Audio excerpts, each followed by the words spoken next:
Welcome to Life in the Library with your hosts, Cheyenne and Sam.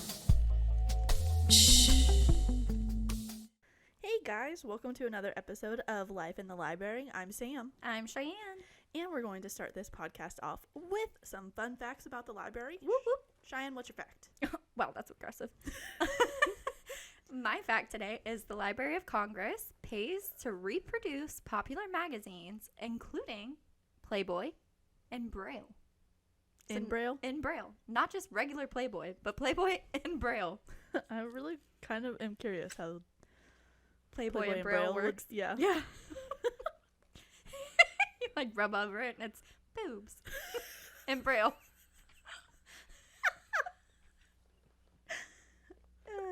Anyway, Sam, what's your fact?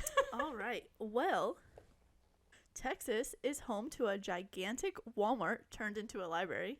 Oh, that's so cool. I would love to go.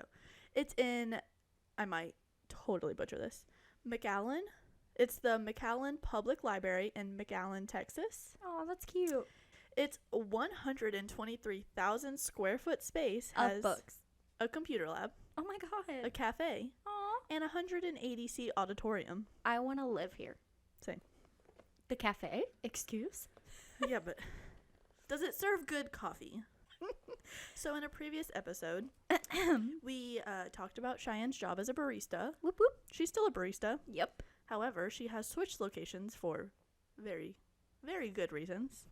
So any of our local listeners, we strongly urge you to steer away from Starbucks. However, that's not where she worked. And shop local at The Blend in Newberry, Florida. And also steer clear of Joel's if you do not want to eat expired food. Hypothetically. Also, speaking of Starbucks, for some reason, somebody does not want our new Starbucks location to be there. Oh my gosh. So this Starbucks has been there for maybe 2 years now. Has it really been that long? Probably. Wow. When they first opened, someone was like smashing the windows. And it hasn't happened. It's been at least a year since, the windows have been smashed. The Starbucks vigilante has smashed window. But I went there. That's probably why the inside was closed the other day, and I was so PO'd about it. Oh yeah, true. But I went today, and there was like no one there. It was like a ghost town Starbucks, which was great because we got through the drive-through super fast. Speaking of she's Hold mentioning. on, I'm not done. Oh. Sorry. So the like windows were smashed. The drive-through windows were smashed. Oh my gosh. I don't know if these people just had like a hankering for coffee at 2 a.m. or what, but like They were just like, oh, it's not open. We're gonna break in, make our own coffee. That's actually something we would probably do. No. Okay, Cheyenne, you can introduce our special guest who's currently annoying me. Yeah, so the reason Sam's snapping Oh yeah, sorry. is because Murphy is on the podcast today. Him, our podcast doggy. Murphy is my dog, whereas the last two have been Cheyenne's. Yes, Murphy is a big, beautiful baby boy. Him not a baby, but him still my baby. Him's 3. Him's pretty young. But, well, Murphy background. He is 3. He is from North Carolina. Woot woot. He is a retired service dog for, me. Him the bestest boy. Sometimes. Except for when he eats his mommy's shoes. That part. And He gets only in the eats my trash. good shoes. Okay. Well, we semi-accidentally started our banter at the beginning of the episode. But we still have a lot of really exciting banter for after the episode. If we have enough room on this SD card Cheyenne has here, because, Jordan had to go and use our podcast materials, equipment. But we did have an awesome time. We did. Which we'll also talk about at the end. Oh, I was going to... Murphy, leave the recorder alone. He's literally playing with the cords. Child of the corn. Get him. No, He's going to unplug the I thing. gotta take a picture Don't get my first. foot in it. Oh, sorry. Oh, don't move. Don't move because you're caught red-handed. So, I think that we've decided that Sam is going to tell you about her book first, and then I'm going to go into my little rabbit hole because I loved my book. Okay. So, I'm so excited to talk about this book. Same. But not Okay. your book, my book. Freaking rude. So, I read The War Librarian, written by... Sorry, my sticky note's in the way.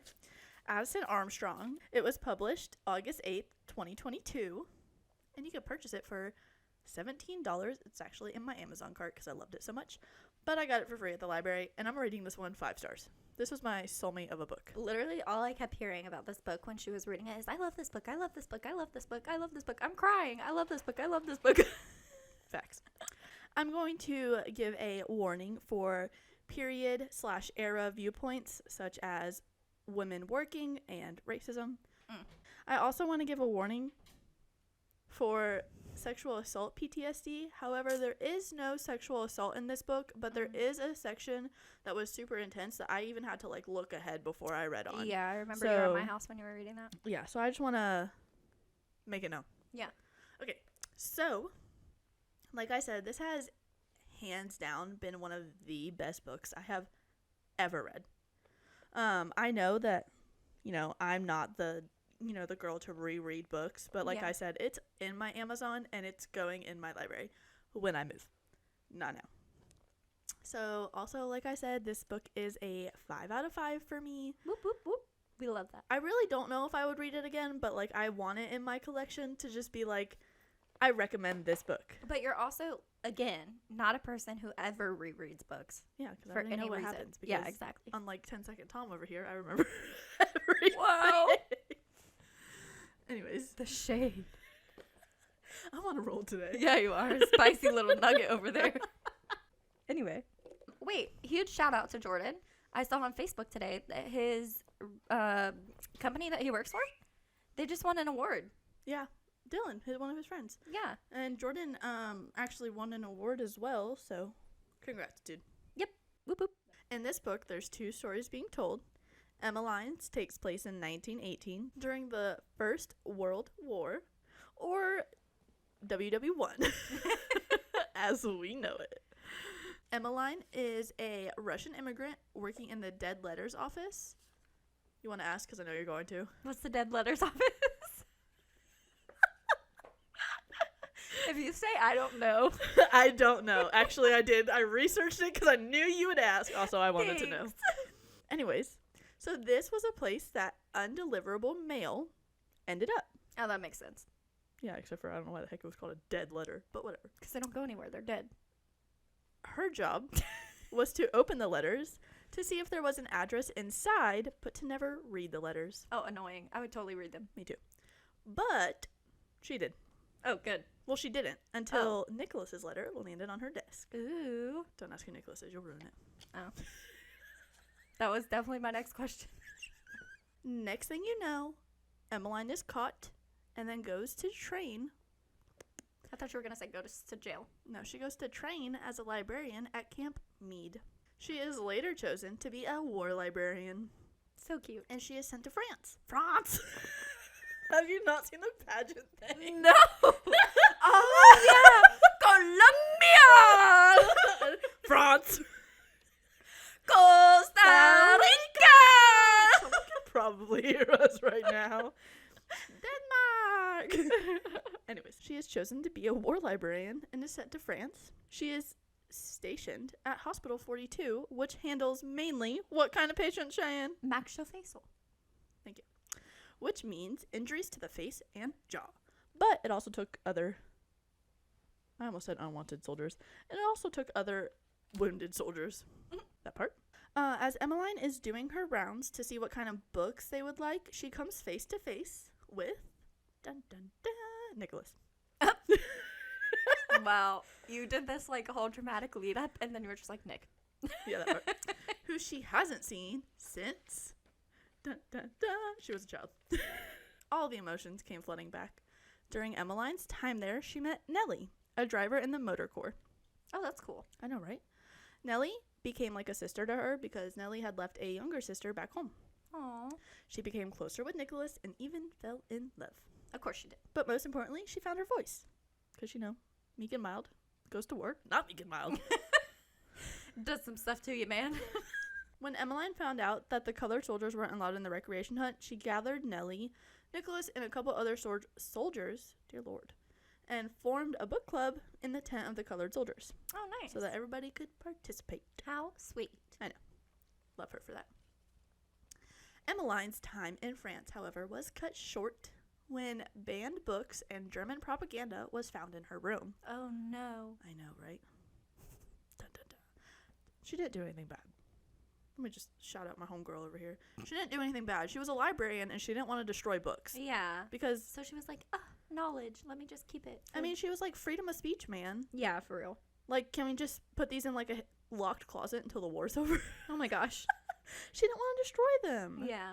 I mean, listen, Same. how many librarians we're going to meet that are like, let's burn all the books? For real. Exactly. But now that she was caught, she was on her way to prison, and Nellie was driving her. So Nellie devised a plan to help Emmeline escape. Of course she did. Until they drove into an area full of German landmines. Oh, no. Yeah. Now, this is where Emmeline's story comes to an end. She dies during the explosions. Jump forward to 1976. Now we hear the story of Kathleen Carr. I hope that's her last name. It's C-A-R-R-E. Carr? Carr? Carr. Ka-chow. Lightning McQueen! Oh my god, we don't have enough room for this. Okay, jump forward to 1976. Now we hear the story of Kathleen Carr, granddaughter to Nellie. Right when President Gerald Ford signed the act allowing women into the Naval Academy, Kathleen was ready to join the academy and become Midshipman Carr. But who knew what the academy had in store for her? Being the first group of women in the academy, things were changed around this group. Things such as heel height after reported shin splints, or Oh my the gosh. requirement to carry a purse at all time for feminine products. Absolutely not. Until men complained because they were saying that it gave the women an advantage because they had to carry this book and like memorize this entire little book thing. Mm-hmm. And so the purse gave them an advantage to, like, I don't know, carry the book. Wow. Yeah. So then pockets were added to their uniforms. But that was just the beginning for these ladies. The endless torment from the men who didn't want them there, and all eyes on them waiting for a slip up. The higher ups targeted them. And when Kathleen got... None of that has changed. Oh, yeah, touche. But, like, it was intense back then because it was the first group of women. Oh, well, yeah, but I'm just saying, like, women still get mad crap Oh, I'm in the military. 100% sure. So when Kathleen got word that her nana, Nellie, had Aw. died, Derek, a colored plebe, I was about to say, who the freak is Derek? He just popped out of nowhere? a colored plebe, gave her a hug, as any friend would do. Except another plebe. Whatever. Just go with it. Another plebe saw and spun up a story.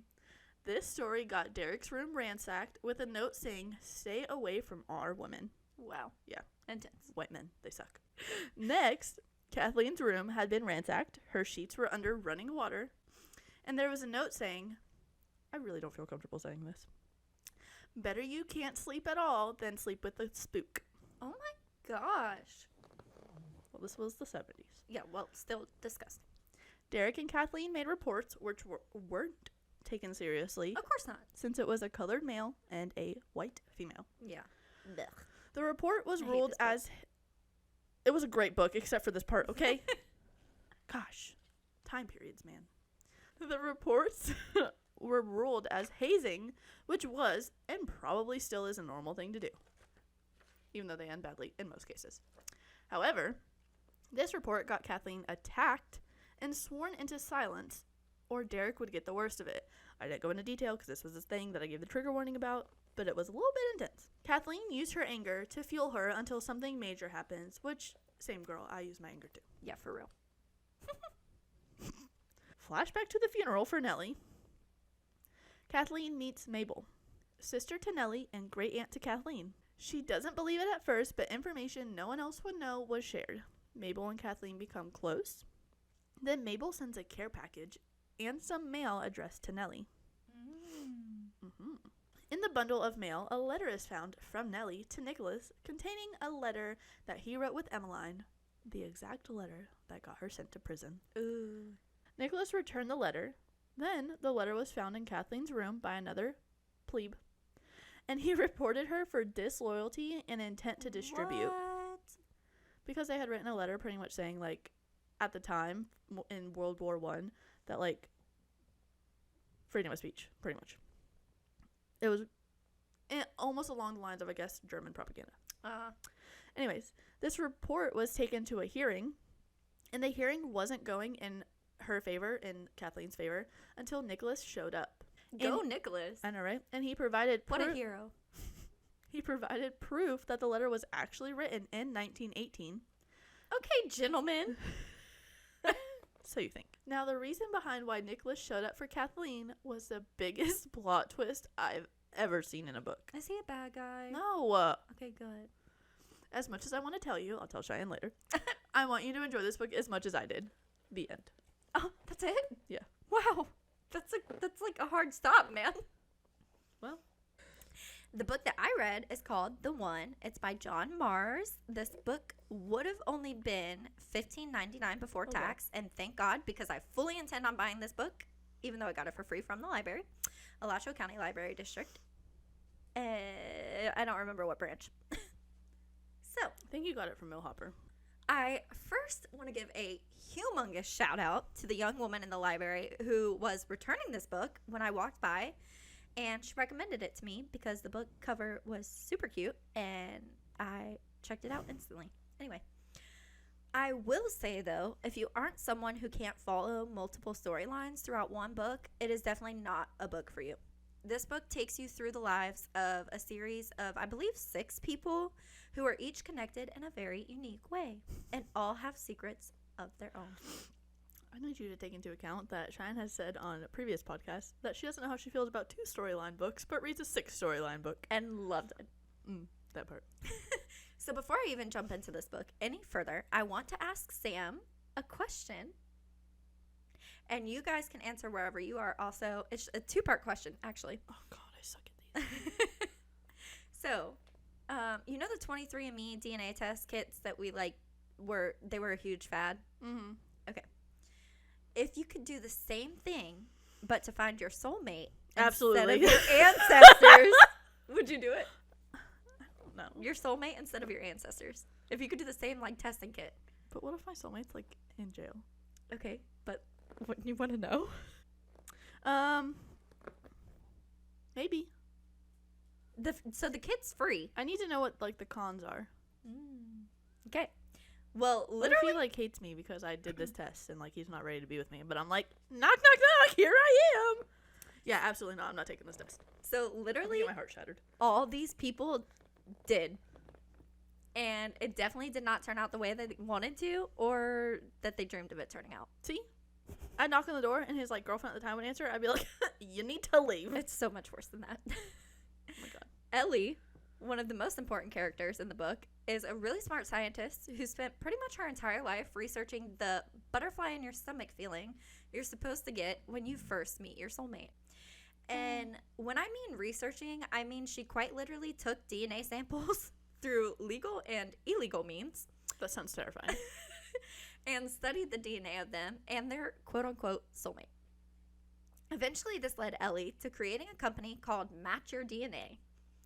Match or match your? Match Your DNA. Ew. Wait. What? Yeah, so hang on. So I'm sorry, me and my soulmate have the same DNA. I'm about to explain. So we're siblings? No, I'm about to explain. So how it works is you would sign up and be sent a free at-home DNA testing kit, kind of like the at-home testing kit we have available for COVID right now. But instead of using it to check for a virus, it would be used to find the one. After collecting your DNA in your home, you would mail the kit back to the company, and your DNA would be entered into a database with everyone else's DNA who's taken the at-home testing kit. If, and that's a hard if, your DNA match has done the kit themselves, and has been registered in the database of Match Your DNA, you would receive an email telling you your match has been found, and you'd be prompted to pay for your match's information. Wow. That's a scam. Kind of. It sounds like an amazing trade. No, it does not. Right, but it's not. The book starts out by just introducing you to the individuals themselves. Right. So Mandy, a single woman who doesn't like her job, is divorced because she's had miscarriages and wasn't able to successfully have a child of her own. Now just looking for a guy to come and take all her pain away. A guy to give her a fresh start.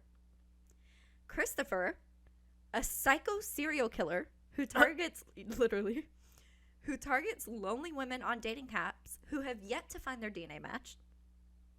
Like, purposely targets these women. My point as to why this is a bad idea. Jade is a city girl with major trust issues and some pretty intense baggage she's looking to dump and go on an adventure without. Kevin, a super sweet small town farmer boy just looking for love. Nick and Sally are a happy couple, or so they thought. Why the heck are they on the thingy-ma-thing? Richard, a super adventurous free spirit ladies man who loves to travel and live life in the now. And lastly, Amy, a super blunt, spunky law enforcement officer looking to cut through all the BS of the dating world and get straight to the point. Wow, I feel like me and Amy would vibe. Same girl. Little do they all know that finding the one isn't all it's cracked up to be, even when they are literally matched to your DNA. I don't understand the matching of DNA because the people only have DNA that are the similars. So it's family. It's a certain molecule in your DNA that causes the butterfly effect, and when that molecule matches up with the other person's butterfly effect molecule, that's how you know that they're soulmates.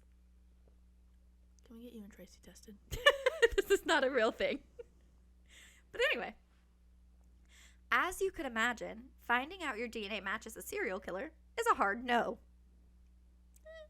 Finding out the man you love literally has gay written into his DNA and didn't even know it, also a hard no. What about if your DNA match wasn't really your DNA match, but his brother switched his siblings' DNA because he had terminal cancer? I feel like you don't have a choice at that point. Like, why switch your DNA if you match with somebody that they're kind of just forced to be your soulmate? I mean, at this point, like, sorry that I have terminal cancer, but we match, so, like, we're stuck, bro. No. So it was two brothers.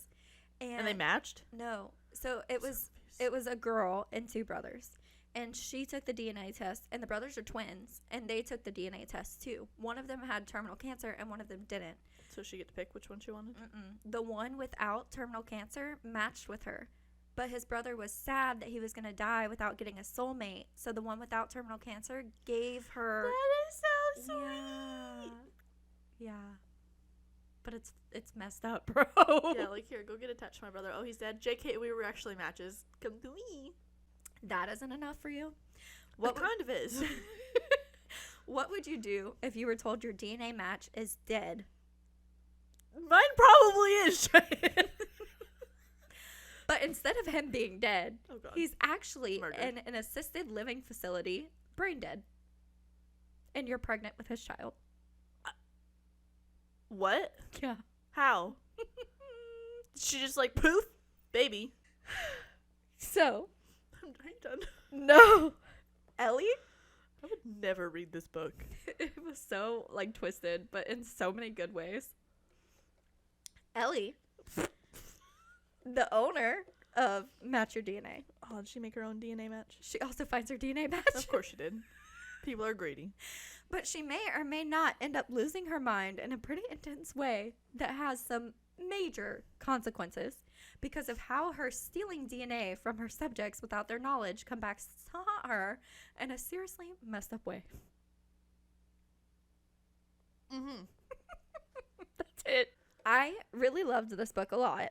And we've talked on a couple of different episodes about how my ADD personally comes out when I read books a lot. And it definitely came out while reading this book. Because in this book, Christopher, the serial killer, takes Robert Hare's 1996 sociopathic personality inventory test to see just how psycho he actually is.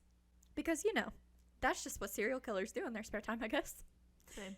I mean, not same, but same. So, what did I do with this information? Exactly, you serial killer. I took the test.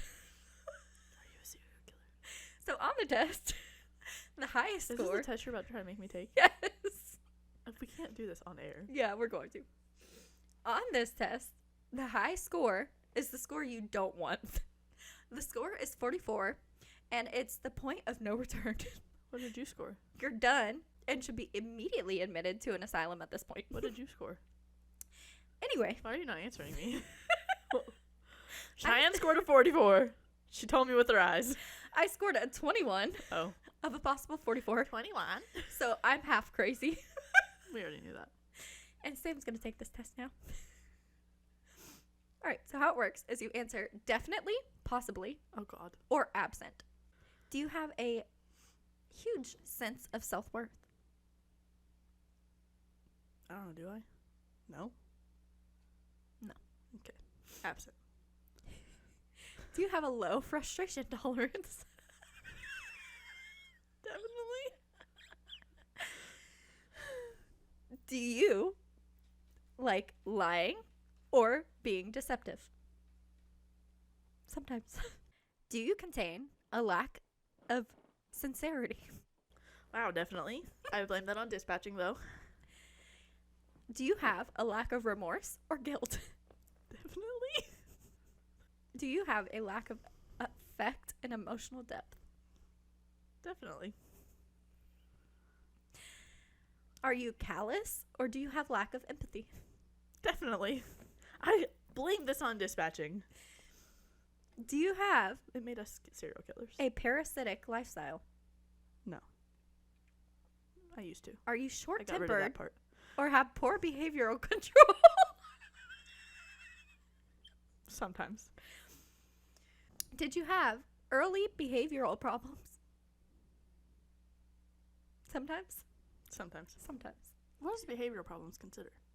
Temper tantrums, overly emotional, trouble communicating with other children. I have no idea. Just sometimes that one. Okay. Lack of realistic long-term plans. Why are you trying to tell these people that I'm legitimately crazy? Do you have impulsivity control issues? Yes, definitely. Did you ever experience a juvenile delinquency? No. With you? Well, yeah. Okay. Okay, yes. Poor? You're not a parole risk. You're never arrested, so this doesn't pertain to you. What the hell is a parole rescue? Parole risk? Oh, I thought you said rescue. I'm No. like, yeah, parole rescued me out of the streets, man.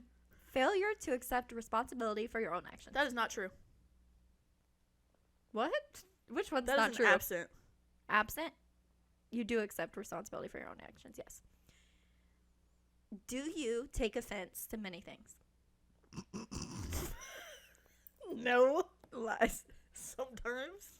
Drug or alcohol abuse, No. not as a direct cause of an antisocial behavior. No, that's absent. That part. You scored a 25. Thank God. I was getting really concerned. You scored a 25. So, you're also only half crazy. Actually, you're 1 point over half crazy. Because the score is 44. You scored a 25. Anyway, if you wanted to take the test yourself, we will link it in the description of this episode. I personally loved this book. It had everything I needed it to have in Yeah, a because you're book. crazy. That part. It had everything I needed it to have in a book. Tragic romance, mystery, serial killers, forbidden love, plot twists, the whole 9 yards. That's it for my book. But, Oh, Lord. on another note, Sam and I have some very exciting news. We're going to be partnering with the Alachua County Library District, and we're going to meet this amazing girl. Well, she sounds amazing. We don't actually know. We haven't met her yet, but That part. her name is Jordan. She works at the Alachua branch of the Alachua County Library District, and she runs the Alachua branch book club. So we're going to be partnering with her. We're going to be on the Alachua County Library District's podcast, and we're going to bring... It's called Patrons and Sponsors, I believe. Something along the lines. And we're also going to be bringing her onto our podcast, Potentially. if she wants to. We're not going to force it, but we would love to have her. I And- won't force it. Yeah.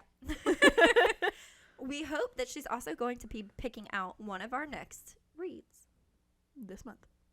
Hopefully. So, I'm Okay. super, super excited about that. I cannot wait to meet her and to see what book she picks out that captures both Sam and I's personalities. It's okay. Shannon and I just went to the library, and she's like, oh my God, they have 2 of these. We can read these together. Oh my God, they have 2 of these. We can... Shannon and I have 3 books checked out that are the same. I don't know what she thinks we're going to do, because she only wants to do 2 together reads a season. So we're going to have to, like, cram these books into our already crammed reading periods and just save them for next season. Sam is also 1 book ahead of me right now. 2. 2 books ahead of me right now. I am currently reading next episode's book. I have next episode's book done. I don't. All right, guys, so that's it for today's episode. Sam and I are not sociopaths, according to the test. But if you don't, ever so kindly like, subscribe, and follow on social media and Apple Podcast and YouTube and Google Podcast. We will turn into psychopaths. Hypothetically. Thank you, Big Daddy Unlimited, for partnering with us on this podcast. Until next time. Bye.